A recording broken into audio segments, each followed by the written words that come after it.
Regresamos a la cuerda. Tenemos aquí a una personalidad. Pocas veces nos visitan personalidades como Braulio Peralta, periodista cultural. Es una personalidad.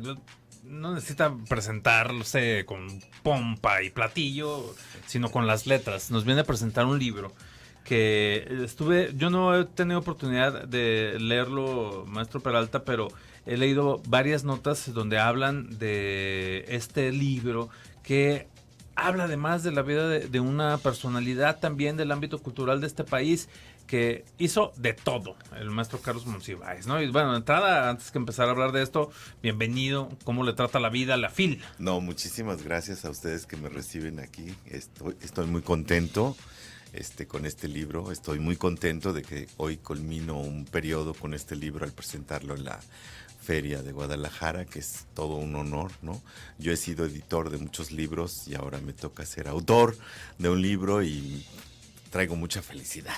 Y este libro, El Closet de Cristal, bueno, de entrada ya mencioné el closet, nos da una idea del perfil del tipo de libro que se aborda a Carlos Monsiváis desde el punto de vista de personal, pero lo que él hizo quizá fue lo menos visible de su trabajo, porque no era un activista de los derechos de los homosexuales, Sí era un activista de los derechos homosexuales, pero digamos, en México. no de los que salen a presumirlo, ¿no? No era un hombre que presumía trabajar para el movimiento, pero fue un hombre que fundó el movimiento homosexual en México en 1971 con el Frente de Liberación Homosexual, junto con Nancy Cárdenas y Juan Jacobo Hernández. Uh-huh. Él fue el que instigó en México desde los años 60, cuando estaba en la Facultad de Filosofía y Letras estudiando la carrera de literatura. En ese momento él empezó a trabajar por los derechos de los homosexuales en México.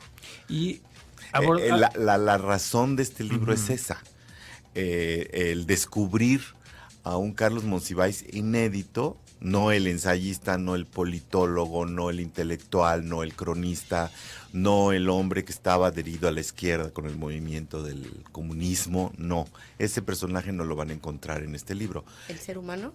Al personaje que van a encontrar es a la persona y la vida sexual de Carlos Monsiváis dentro del movimiento homosexual mexicano. Eso es lo que es el libro. Algunos que nos están escuchando hablarlo dirán, ¿y a mí qué me importa? Porque es trascendente hablar de la participación de Carlos Monsiváis, sus preferencias sexuales y sobre todo su participación en este movimiento que, querámoslo o no, algunos en este país existe hace mucho tiempo y es cada vez más consolidado. No, bueno, mira, lo que pasa es que creo que es muy importante que la vida política tome en cuenta la vida personal. Había una consigna en los 60, 70 que decía, no hay libertad política si no hay libertad sexual.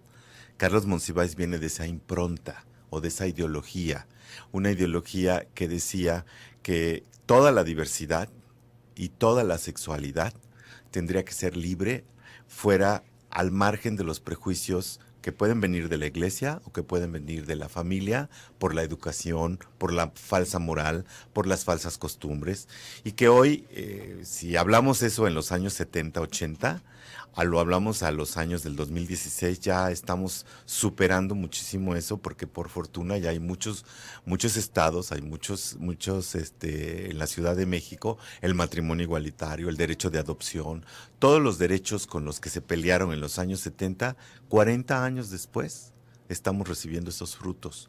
Y una de las personas que trabajó y que impulsó este movimiento fue Carlos Monsiváis. Y hemos de ser claros y sinceros, la situación no está del todo superada, hay todavía mucha resistencia a reconocer que esto es, antes que otra cosa, un derecho legal y después primero un derecho humano y después un derecho legal, el que se está peleando hoy en día. Y Carlos Monsiváis, digamos, fue piedra angular y cimiento de todo esto que hoy en día estamos discutiendo.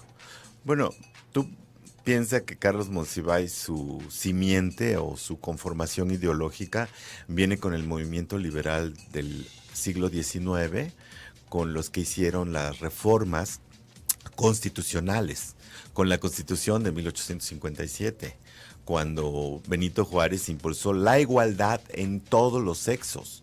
Está en la Carta Magna, en el artículo 4 constitucional, en un estado laico.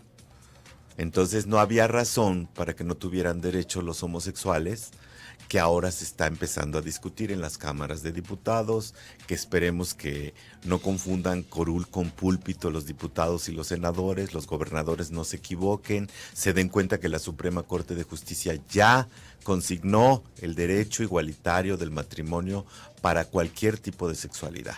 Uh-huh. Y si la Suprema Corte de Justicia ya lo decidió, entonces están infringiendo la ley aquellos que están en contra por prejuicio, por moral o por religión. Braulio, el Closet de Cristal no es un libro para la comunidad gay, para la comunidad homosexual, es un libro para que lo lea todo mundo. El que quizá tenga resistencia a este reconocimiento de derecho humano, legal y de convivencia natural entre los seres humanos, que se va a encontrar en el Closet de Cristal.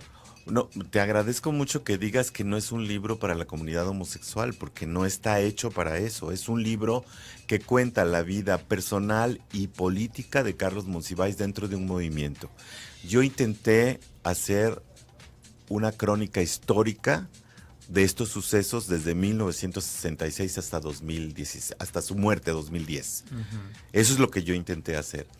Y aquí está un personaje de carne y hueso que vemos que ama, que siente, que sufre, que se lamenta por la muerte de los VIH, de los enfermos de SIDA en los años 80, que se vuelve él un líder histórico dentro del activismo gay, al luchar por los derechos humanos de los homosexuales que fueron vejados cuando no los aceptaban en los hospitales por prejuicio.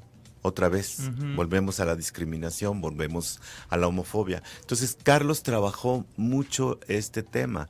No solo es Carlos, yo cuento la historia del movimiento homosexual mexicano, pero estoy contando la vida de Juan Jacobo Hernández, la vida de Nancy Cárdenas, la vida de Jorge Fitch, la vida de José María Covarrubias, la vida de Javier Lizarra, la vida de Arturo Vázquez Barrón, todos los que hicieron grupos homosexuales en México para luchar por derechos humanos. ¿Qué tan bien ha sido recibido o qué te han dicho de este libro, Braulio? Pues ha sido muy polémico. Hay gente que le gusta y hay gente que no le gusta.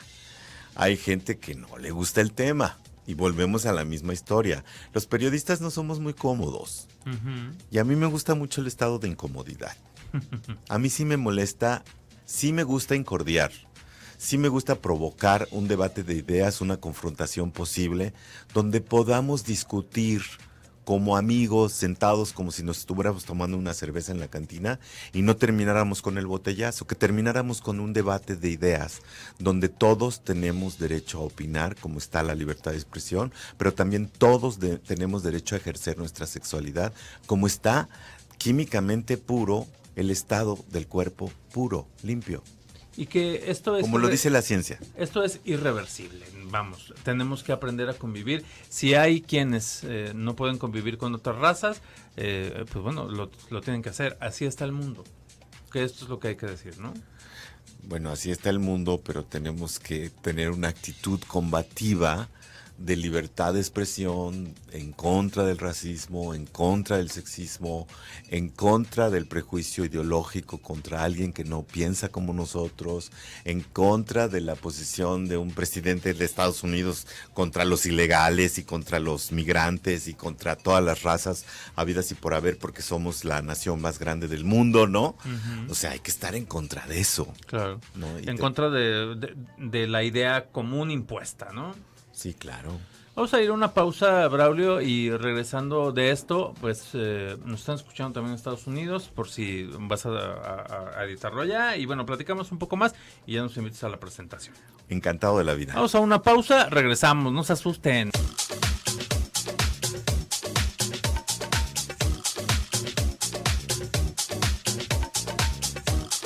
Regresamos y bueno, platicando con Braulio Peralta, como siempre las pláticas en los cortos son muy ricas, más emocionantes. Ojalá y algún día hagamos un Facebook Live de nuestras pláticas. Lo que pasa es que yo le preguntaba, porque aquí nos manda Julieta una pregunta, por si gustas comentarle rápidamente. Ella tiene la duda porque nos dice que ha buscado en muchas información y en biografías que si él tenía papá, si Carlos... Debió de Claro tenerlo. que tenía papá, pues imagínate cómo ¿De iban a dónde ser sale? Carlos Monsiváis. Carlos Monsiváis debería de llamarse Carlos Aceves Monsiváis. Su padre se llamaba Carlos Aceves, era abogado, vivía en Guanajuato, era de Guanajuato. Ahí conoció a la mamá de Monsiváis, doña Esther Monsiváis. Carlos es un hijo ilegítimo. No lo digo yo, lo dijo él en un programa de televisión con Sabina Berman, y Carlos dijo literalmente, no tengo nada que ver con mi padre. Es la misma historia de Pedro Páramo y Juan Rulfo, ¿no? O sea, el rencor, el odio, el abandono del padre, y la adscripción maternal de las madres que siempre han sido tan solidarias con sus hijos, en términos generales, digamos, ¿no? Es más fácil que un padre abandone a un hijo que una madre, y esto es lo que sucede en la mayoría de los casos en México. Oye, Braulio, y para todos aquellos que lean El Closet de Cristal, supongo que se encontrarán con varias historias. Esto es como de historias concéntricas que terminan en un movimiento que no se ha terminado o no se ha terminado en punto, ¿no? Creo que es la parte rica. Hay que leer la historia desde sus actores también. Son 10 capítulos. Yo empiezo con el año de 1966, cuando Carlos Monsiváis se conoce con Juan Jacobo Hernández y con Nancy Cárdenas en la Facultad de Filosofía y Letras, y cómo desde entonces, ya con el hervor del 68, se crea un movimiento homosexual en México, que crea en 1971 con el Frente de Homosexual. Y cuando escribiste o pensaste escribir El Closet de Cristal, supongo que no querías ser polémico, pero ¿qué querías hacer con este proyecto? Yo no pensaba que iba a ser tan estridente para algunas mentalidades que yo considero puritanas. Yo no pensé que en 2016 iba a haber gente que me acusara de que el libro es un libelo o una inmundicia.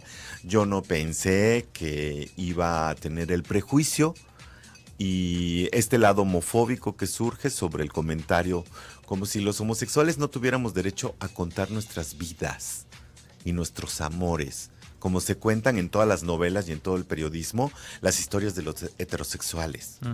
Como si los hombres escritores tuvieran necesariamente que contar sus historias de amor con las mujeres, y como si las mujeres no pudieran contar sus historias de amor con los hombres, y como si los hombres no pudieran contar sus historias con los hombres, y las mujeres con las mujeres, y el travesti, y el transexual, y el transgénero, y todo esto que ya hoy creo está evolucionando y se está haciendo una norma, y nos estamos considerando todos iguales ante la ley, iguales ante la ciencia, iguales ante la biología, iguales ante la física.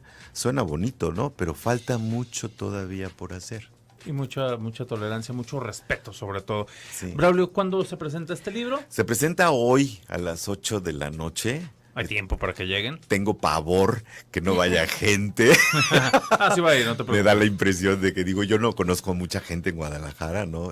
Tengo algunos amigos, pero es hoy a las 8 de la noche en la sala A, Área Internacional. Me voy con un escritor que quiero mucho de Sinaloa, que es Juan José Rodríguez, que vive en Mazatlán, que vino especialmente para la presentación, y el periodista Ricardo Salazar va a ser el moderador de esta mesa.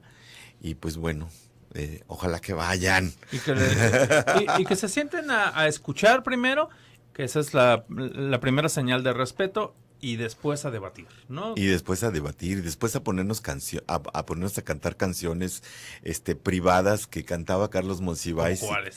No, bueno, hay una, dice, yo no sé si es prohibido, si no tiene perdón, si me lleva al abismo, solo sé que es amor, pero es un amor prohibido.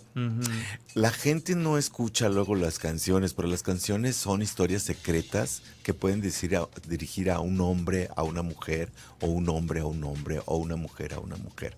Eso es algo que ya estamos empezando a ver de manera diferente. Es como aquella canción de Gavilano Paloma. Nadie se da cuenta, pero fui bajando lentamente tu vestida y yo dije, estate quieta, por favor. ¿Qué quiere decir? Pues que era un travesti. Claro. Eso quiere decir. Pero la gente luego canta Gavilano Paloma y no se da cuenta de lo que está cantando. ¿Y qué dice? O de un mundo raro. ¿Qué cosa es un mundo raro? Pues el mundo gay mexicano es un mundo raro. Y está presente ese tipo de cosas. Son de las cosas de las que hablaba Monsiváis, ¿no? Está presente en nuestra vida cotidiana y hay que abrir los ojos y los sentidos. ¿No te gusta? No es para que te guste, es para que lo respetes, al final de cuentas. Qué bueno que lo digas, amigo. Qué bueno que lo digan. Qué bueno que me invitaron. Muchísimas gracias. Braulio Peralta, muchas gracias. Un honor tenerte en esta cabina y que haya mucho éxito con el libro. Ojalá Hoy que a sí. las 8 en FIL, Salón A del Área Internacional. Es un espacio grande Sí. y bueno para la discusión.